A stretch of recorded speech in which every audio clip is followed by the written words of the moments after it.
very warm welcome to our service this morning. Just a few notices in the back, just to remind you that the choir are on its summer break, so we're very grateful for the lay clerks who are leading us in our singing and worship today. They're doing an amazing job, considering how few of them there are. They still fill the cathedral with a wonderful sound, so we're thankful for them. Due at Square, we had a very successful service on Monday last, so this is our service, shorter service for Welsh learners. On the third Monday of every month at 12:30 we have a service for learners where the service booklet is specially laid out for people so that they can follow it easily. So if you are learning Welsh, or if you're Welsh speaking and want to come and support and have a chat with people afterwards, please do. The next one is on the 19th of August. And so we begin our service with our sentence from Scripture. Whom have I in heaven but you? And having you, I desire nothing upon earth.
the name of the Father, and of the Son, and of the Holy Spirit.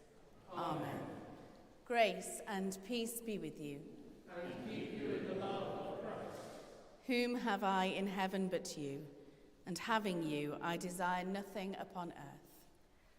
As we gather to celebrate this Holy Eucharist to the glory of God, we prepare ourselves by confessing our sins, trusting in the goodness of our merciful Father, upheld by the gentleness of our companion Jesus, seeing our lives anew in the radiance of the life-giving Spirit. Heavenly Father, we have sinned in thought, word, and deed, and have failed to do what we ought to have done. We are sorry and truly repent. For the sake of your Son, Jesus Christ, who died for us, forgive us all that is past, and lead us in his way to walk as children of light. Amen. Almighty God, have mercy upon you, forgive you and set you free from sin, and keep you in eternal life. Amen.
Let us pray.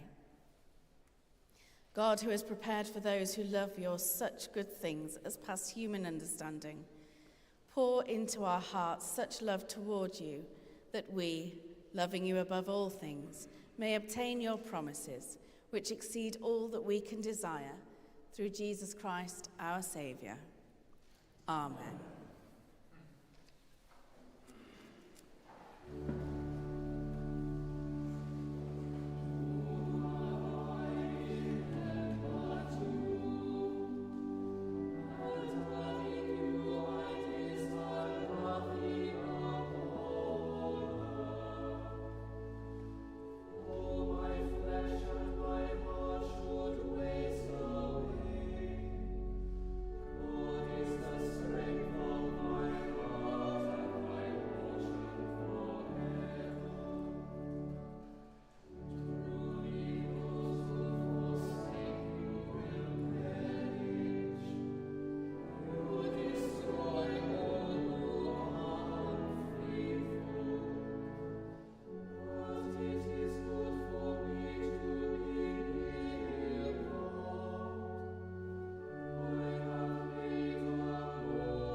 A reading from the Epistle to the Hebrews.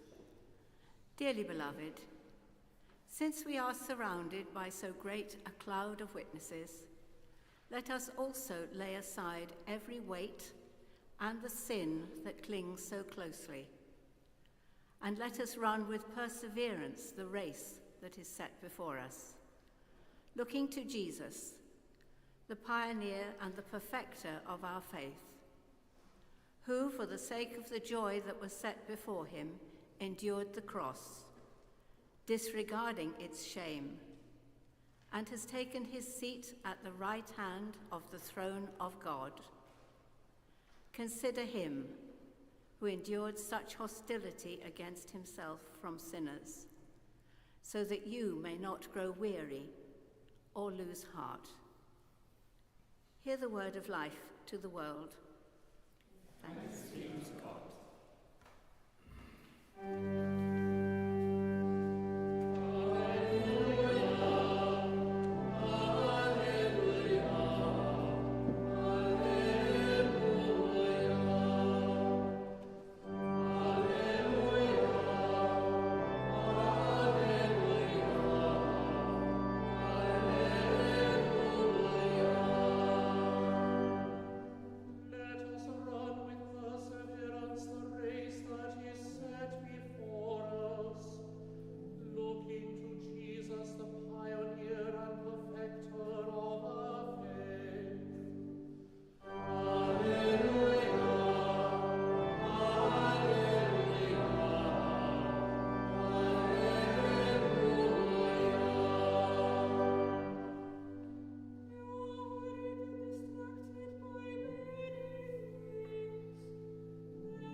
Grace and peace be with you.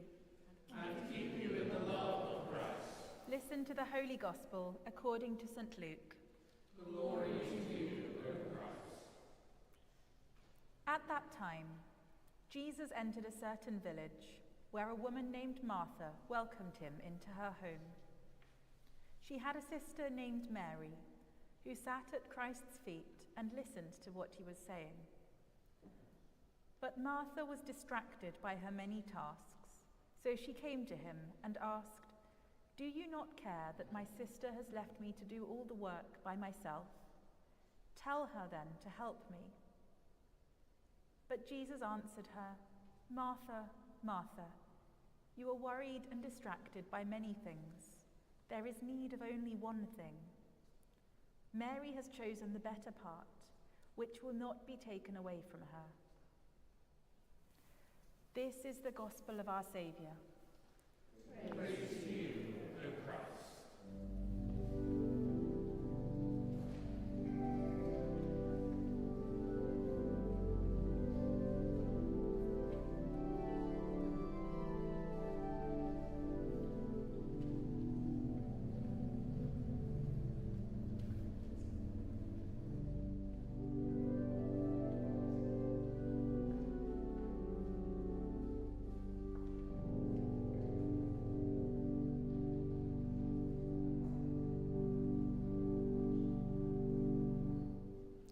To God, Creator, Christ, and Holy Spirit. Amen.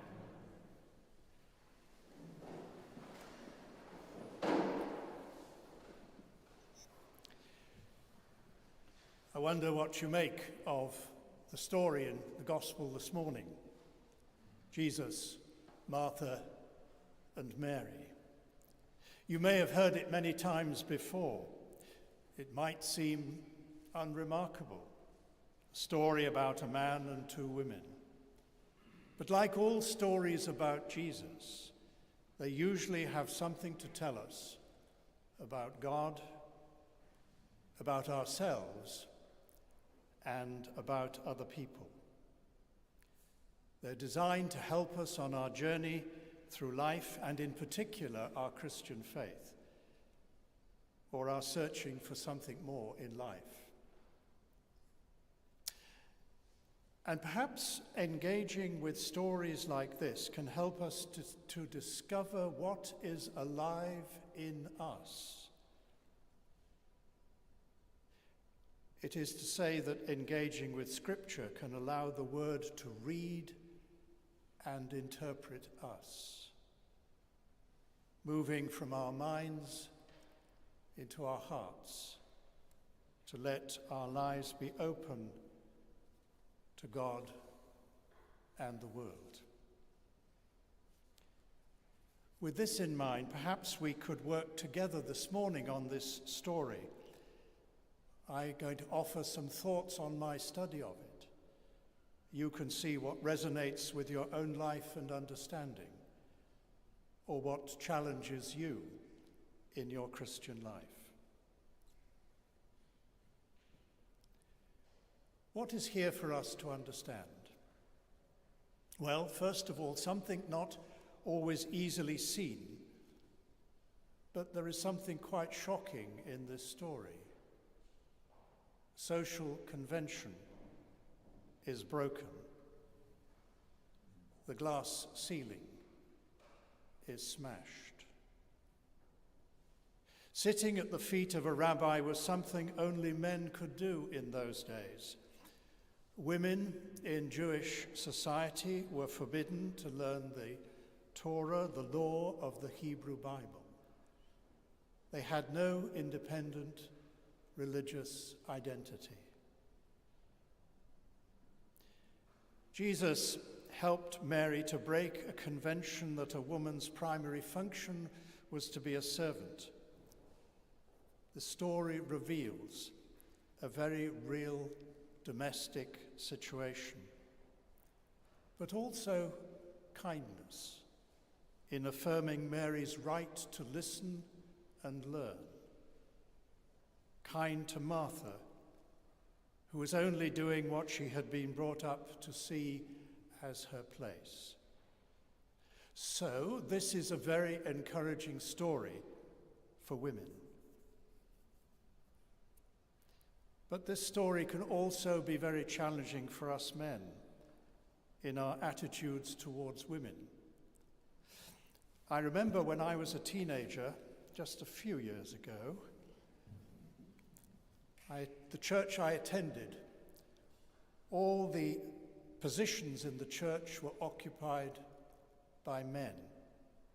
Women's role was to prepare food and to wash up.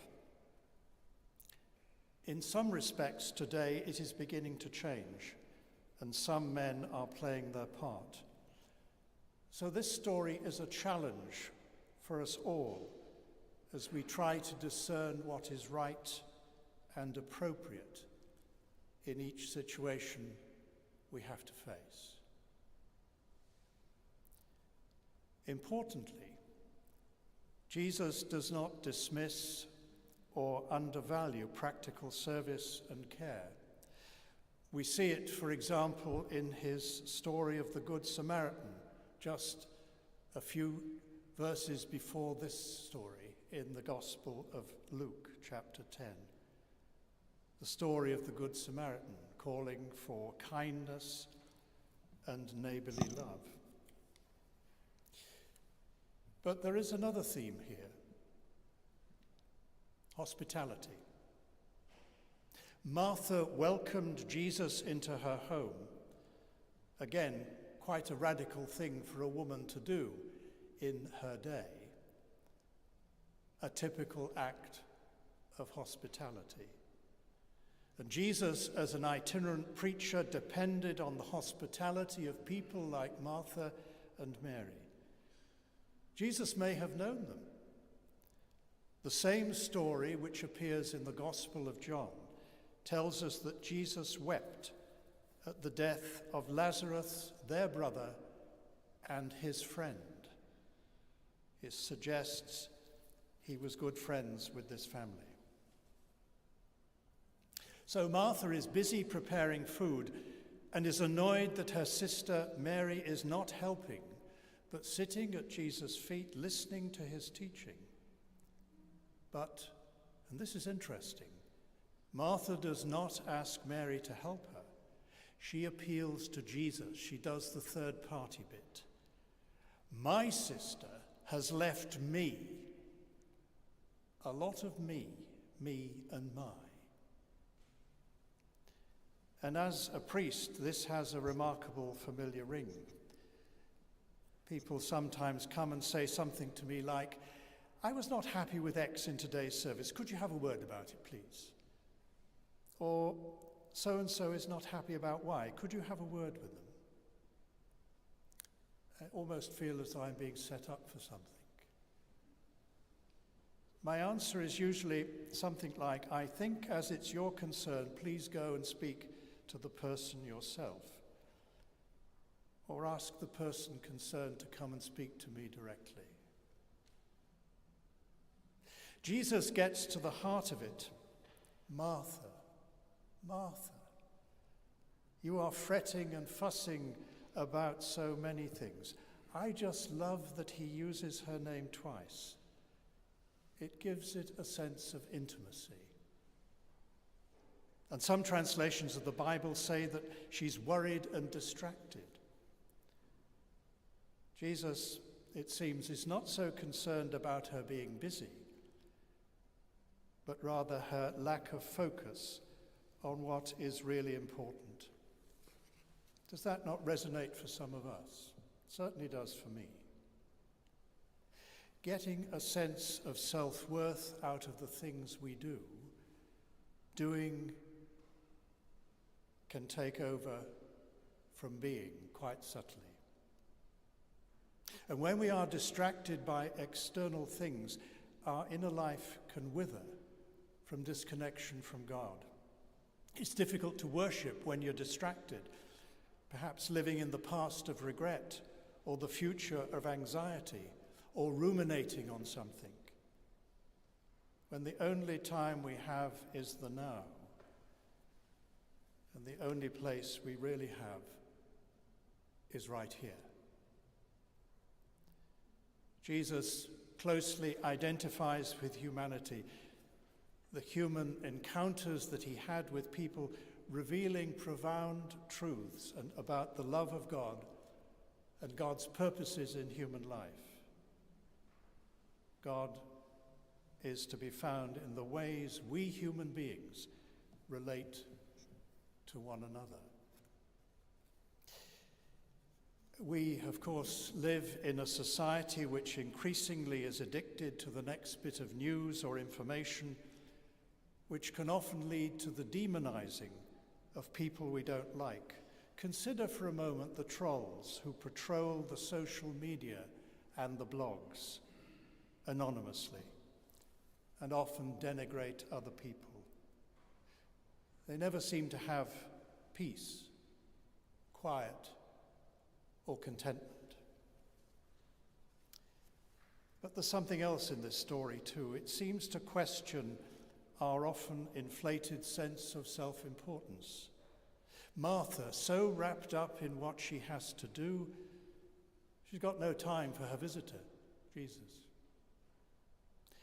It's very easy in church life to be so engrossed in the tasks we have to do that my tasks become more important than my Lord, the one I serve.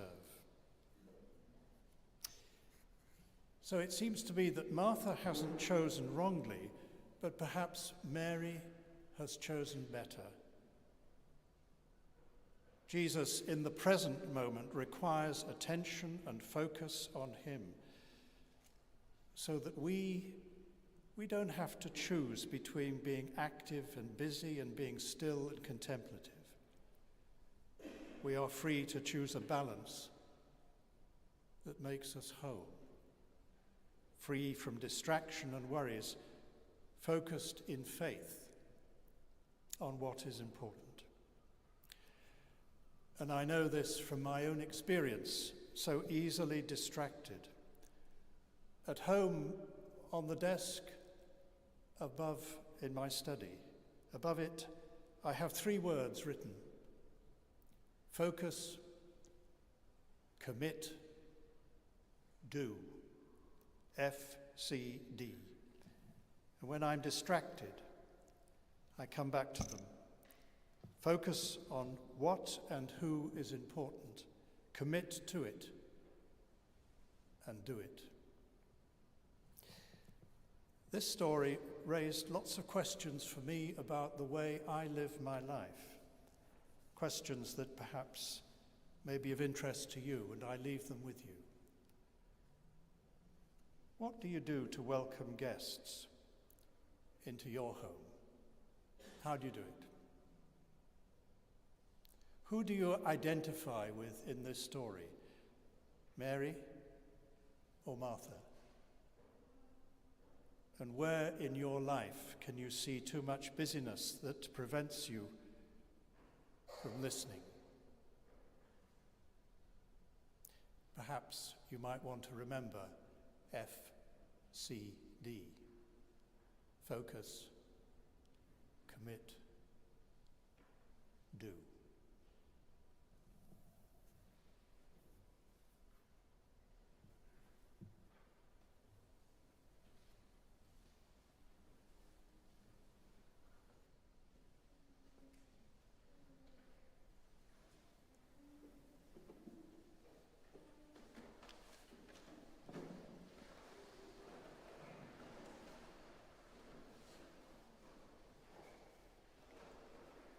Together, let us affirm our faith.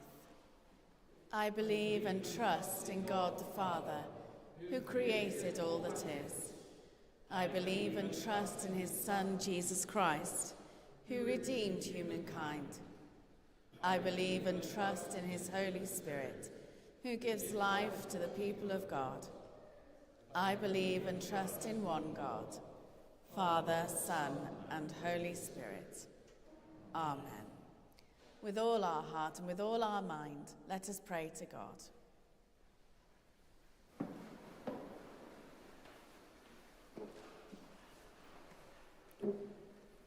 Holy God, we pray for your church created for your glory. We pray for Archbishop Andrew, Bishop David, and the Archdeacon David. We pray for the ministry area of Ecclesiakreuz and of this cathedral church. Extend to us your salvation and your energy in proclaiming your good news. God, in your mercy. Holy God, we pray for our communities born of your love. We pray for all in need of our communities at this time of great anxiety. Extend to us your animating spirit and your sustaining ways. God, in your mercy. Holy God, we pray for the world, created by your love. We pray for the persecuted people of Ukraine, Gaza, and Israel, for justice and peace in those lands. Extend to us your righteousness and your reconciling ways. God, in your mercy. Holy God, we pray for your people formed in your image, and especially for the lonely, the bereaved, and the sick. From our community, we pray for those who are not well at this moment. Breathe on them the breath of life and bring to them your mercy and grace. God, in your mercy. Holy God, we pray for those we love but see no longer. We pray for those who have died recently, especially for those we remember whose year's mind falls at this time. Rest eternal granted to them, O God. And let thy perpetual shine upon them. May they rest in peace. And rise in glory. Uniting our prayers with those of Mary, the Mother of God, Daniel, the saints, we pray. Merciful Father, Accept these prayers for the sake of your Son, our Saviour, Jesus Christ. Amen.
we bring to this place the wine that mellows us. It will become for us the lifeblood of the world. Grace and peace be with you. And keep you in the love of Christ. Lift up your hearts. We lift them to the Lord. Let us give thanks to the Lord our God. It is right to give our thanks and praise.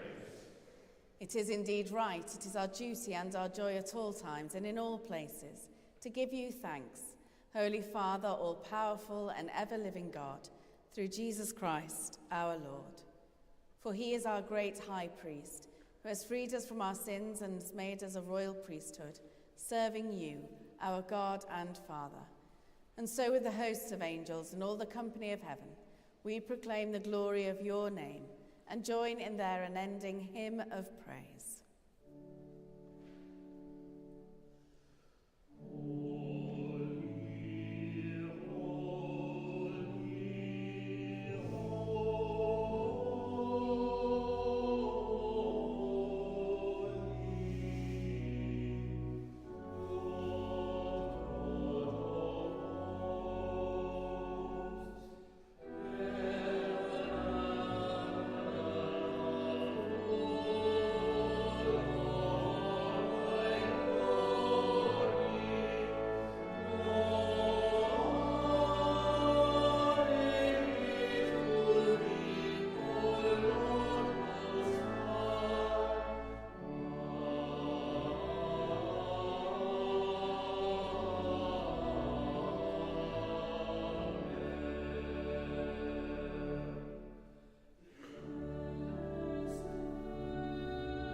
All praise and thanks to you, true and living God, creator of all things, giver of life. You formed us in your own image, but we have marred that image and fall short of your glory. We give you thanks that you sent your Son to share our life. You gave him up to death that the world might be saved, and you raised him from the dead that we might live in him and he in us. Sanctify with your Spirit this bread and wine, your gifts to us, that they may be for us the body and blood of our Saviour Jesus Christ. On the night he was betrayed, he took bread, and when he had given thanks, he broke it, gave it to his disciples, saying, "Take, eat. This is my body, which is given for you. Do this in remembrance of me."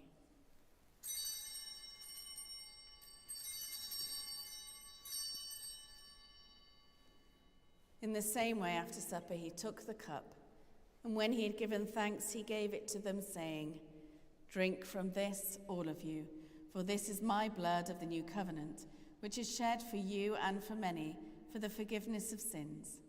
Do this as often as you drink it, in remembrance of me."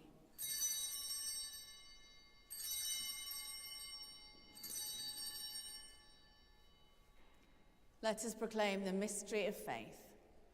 Christ has died. Christ is risen.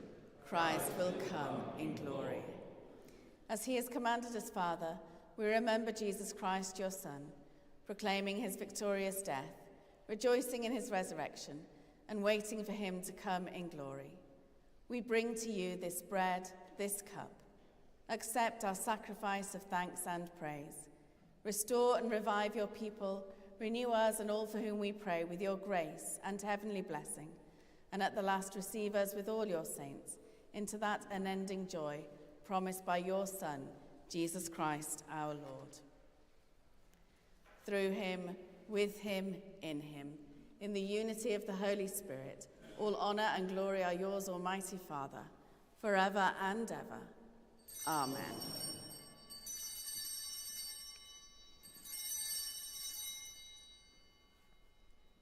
As our Saviour taught us, we boldly pray. Our Father, who art in heaven, hallowed be thy name. Thy kingdom come, thy will be done, on earth as it is in heaven. Give us this day our daily bread, and forgive us our trespasses, as we forgive those who trespass against us. And lead us not into temptation, but deliver us from evil. For thine is the kingdom, the power and the glory, forever and ever. Amen. You consecrate us by your Spirit to make us one body, growing from separation into your likeness, our nearness the gift of your peace. The peace of the living God be always with you. And keep you in the love of Christ. We share a sign of peace.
Jesus is the Lamb of God who takes away the sins of the world.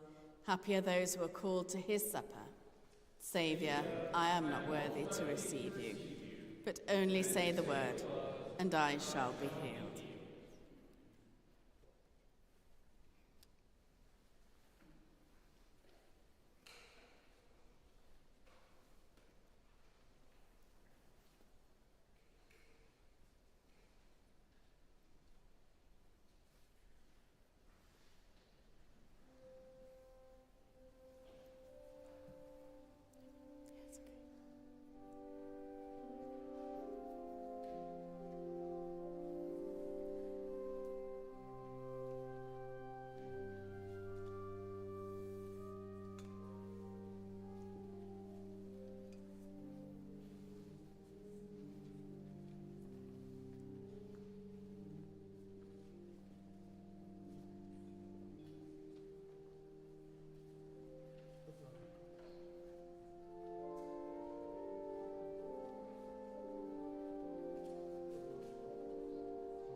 Grace and peace be with you.